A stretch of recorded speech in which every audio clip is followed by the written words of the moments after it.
Hi, and welcome to Session 4, When Auditory Transduction Goes Wrong. In this session, we'll cover the research on mitochondrial metabolism, dysfunction in cochlear metabolism, and the development of ACEMg. The biochemistry of mitochondrial metabolism is complicated. I'll cover more than 3 decades of medical research in the next 20 minutes. First, the role of reactive oxygen species, free radicals, in mitochondrial metabolism. Second, what Dr. Miller and others discovered about free radicals in cochlear cell mitochondria under stress from noise. And third, the ACEMg biomedicine, designed to block excess inner ear free radicals, reducing or eliminating cochlear oxidative stress. I'll start with a quick review of normal auditory transduction and the 2 take-home messages from Session 3. Then we'll cover cell metabolism. Then we'll learn about the root cause of SNHL pathophysiology by reviewing basic research findings from studies conducted in the Miller Lab and others. Then I'll summarize the conclusions that provided the roadmap for the research aimed at finding a solution. Next, we'll learn about the ACEMg formula, its mechanisms of action to block the root cause of SNHL, and the findings from the ACEMg animal study published in 2007. Finally, I'll fast-forward 16 years to summarize real-world clinical data demonstrating that ACEMg, sound bites, preserves or improves hearing. Let's quickly recap Session 3. The difference in the ionic composition of the perilymph and endolymph creates a large difference in electrical voltage between cochlear compartments. Electrical voltage of the endolymph in the organ of Corti is expressed as endolymphatic potential, or EP. EP is the battery power for MET. Session 3 ended with 2 take-home messages. First, auditory transduction is a metabolic process. Second, the research that resulted in ACEMg focused on cochlear metabolism because SNHL is a consequence of cochlear metabolic dysfunction. Now let's take a few minutes to review normal cell metabolism. Adult humans have about 30 trillion cells of about 200 different types. Energy generation in human cells, including cochlear cells, mostly happens in mitochondria, the so-called power plant of the cell. A human cell can contain more than 1,000 mitochondria, which means there are more than 30 quadrillion mitochondria in an adult human. Cochlear cells account for about 1/trillionth of the total cells in a typical adult human. The number of mitochondria in inner ear hair cells is currently unknown. Mitochondria and other cell organelles are in the cytoplasm, a water-based fluid. Mitochondria are surrounded by cytosol, which is also a fluid subcompartment of the cytoplasm. The mitochondria and other organelles are bounded by a phospholipid bilayer membrane, separating it from the cytosol and the cytoplasm. The membrane is comprised of lipids, which are fatty acid molecules that have a hydrophilic end or head that's soluble in the watery cytosol and cytoplasm outside the membrane. The hydrophobic ends or tails are insoluble in water in the interior of the membrane. Let's zoom in on a mitochondrion. The outer mitochondrial membrane is permeable to a variety of large and small molecules.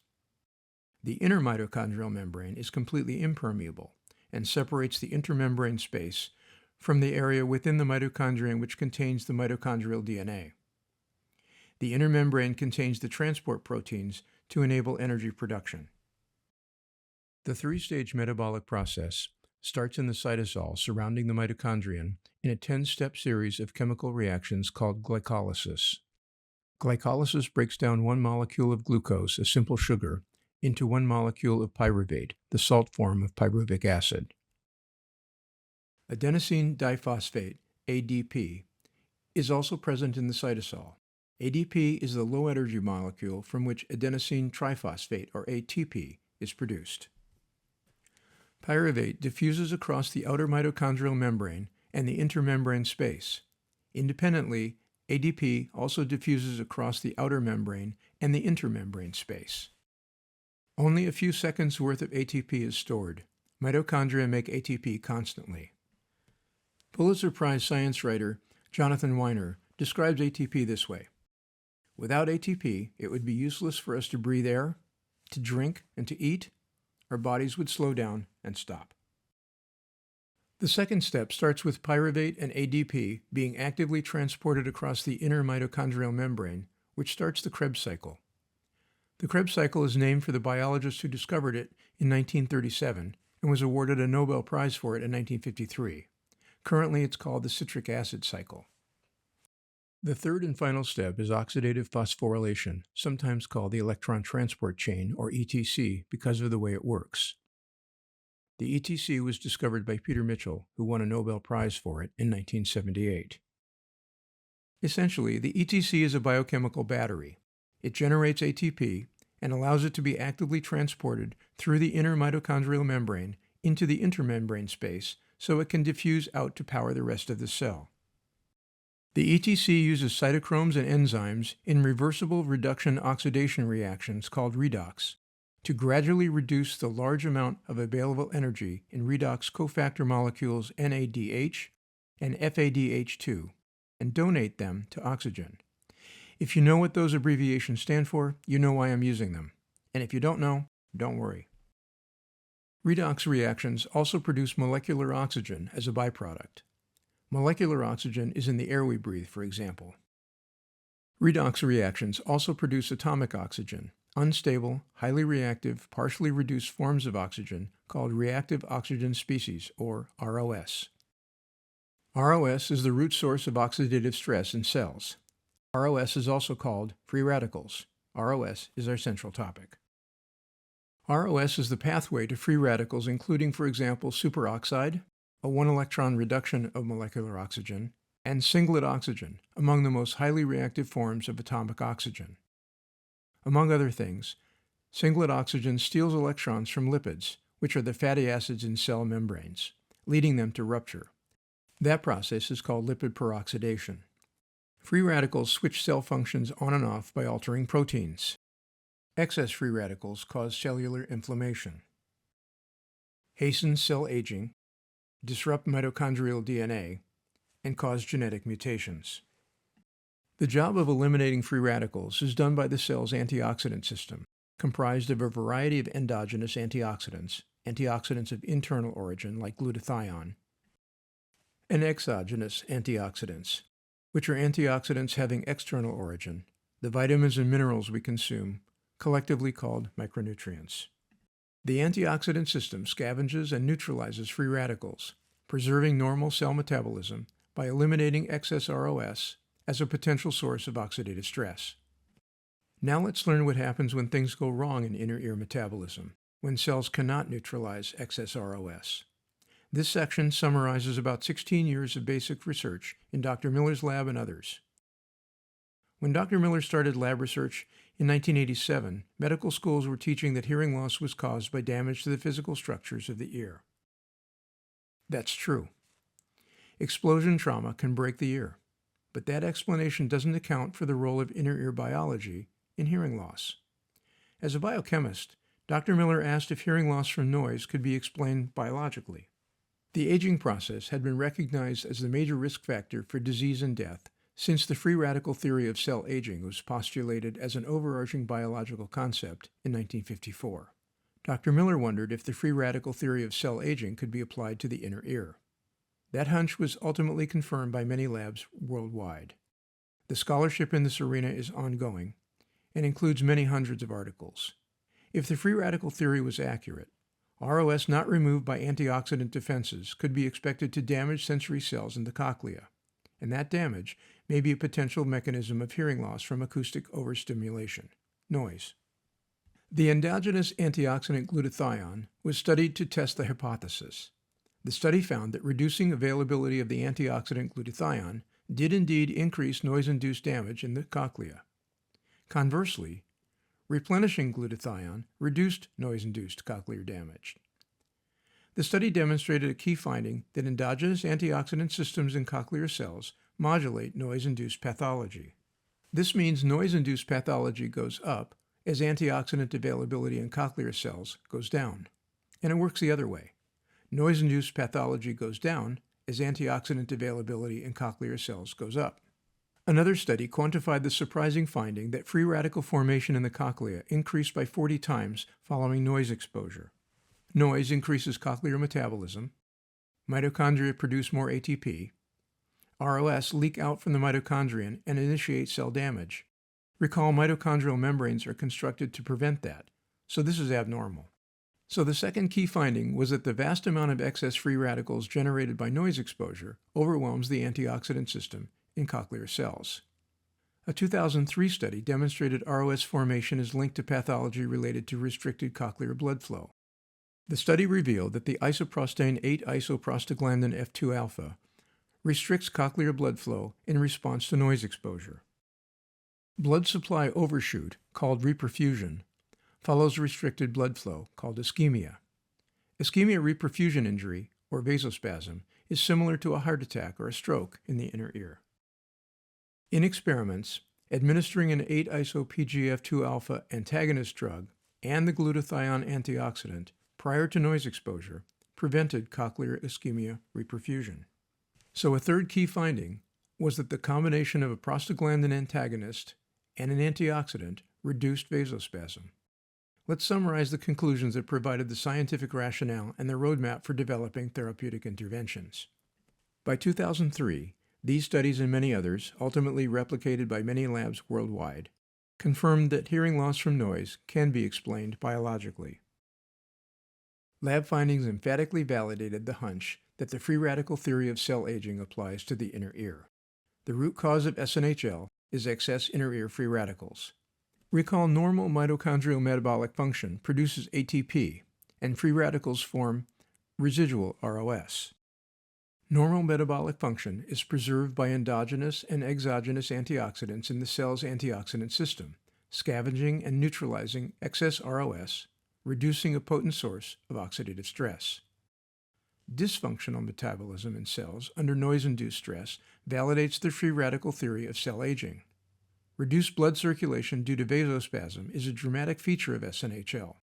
Software engineers would call it a bug.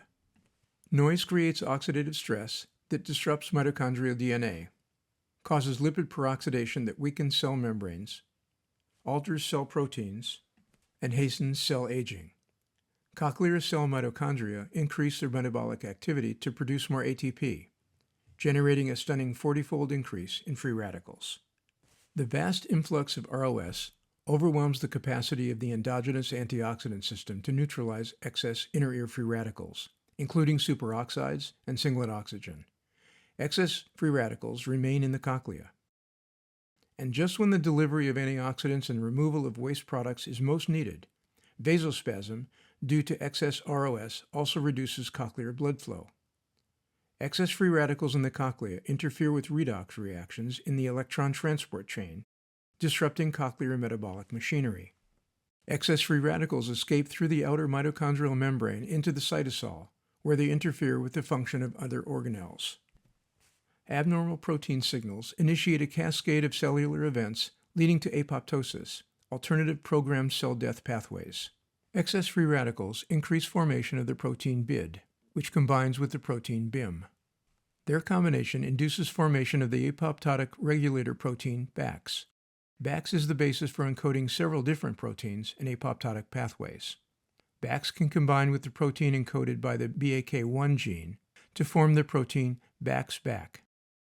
BAX-BAK is called the antagonistic killer protein because it can either prevent or initiate apoptosis. In apoptosis, BAX-BAK creates channels in the inner mitochondrial membrane that allow cytochrome C, or Cyte C, to leak into the cytosol. Recall, cytochromes are redox agents that belong inside the mitochondria, not in the surrounding cytosol or in the cytoplasm where ATP circulates.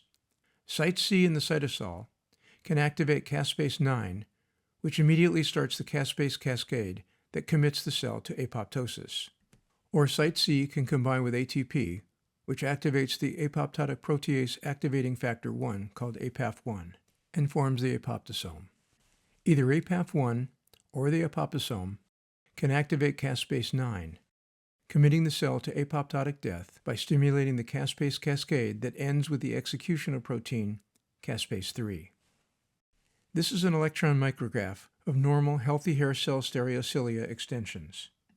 This electron micrograph demonstrates what can happen to stereocilia extensions after noise exposure when the sequence of genetic events end in apoptotic cell death.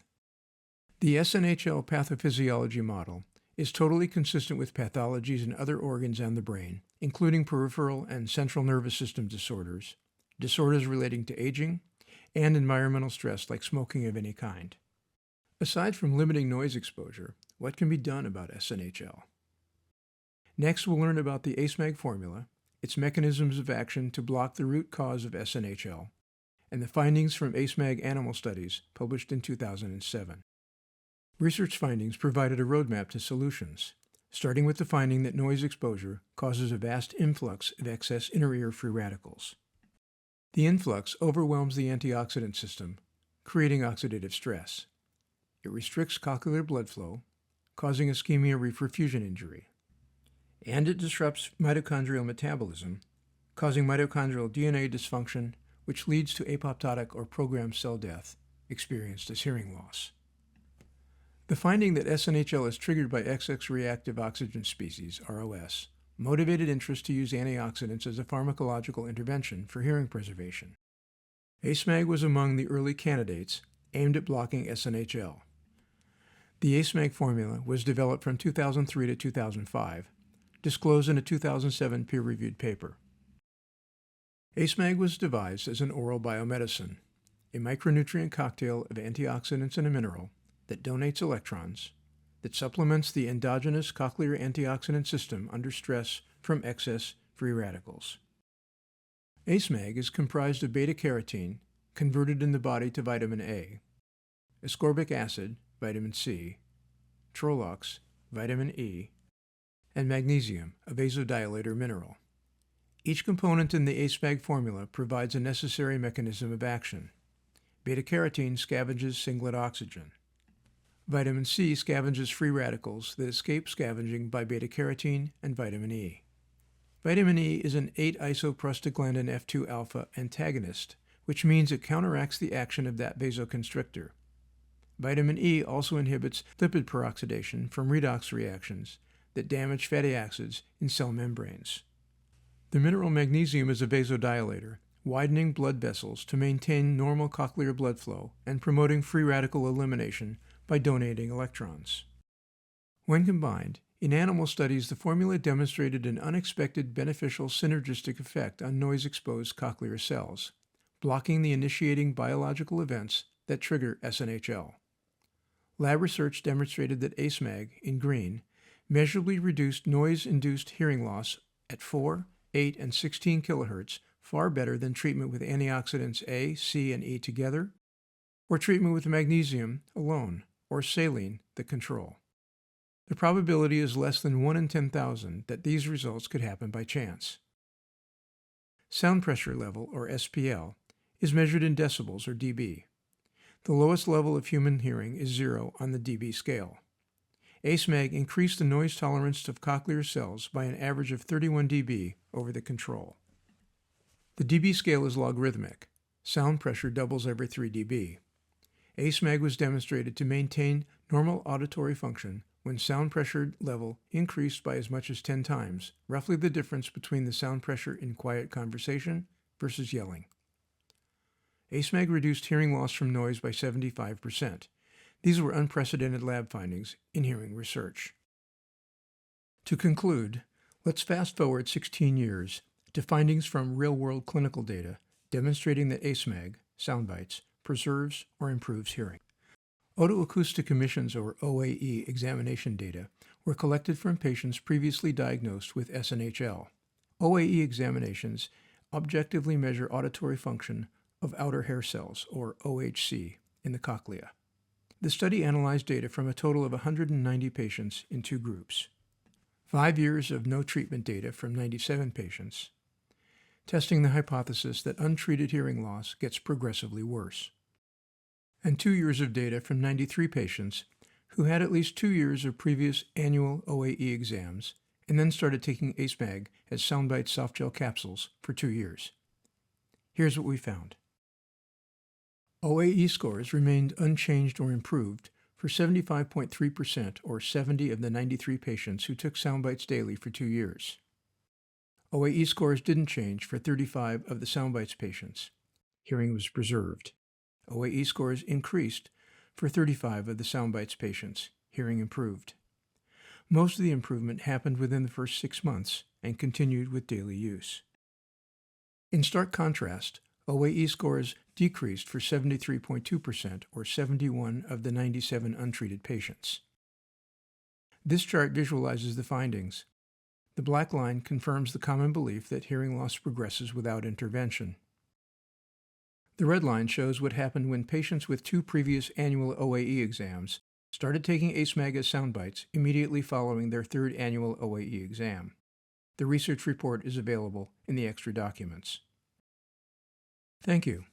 In Session 5, you can learn about the 16-year translational research process and ACEMg's journey through it.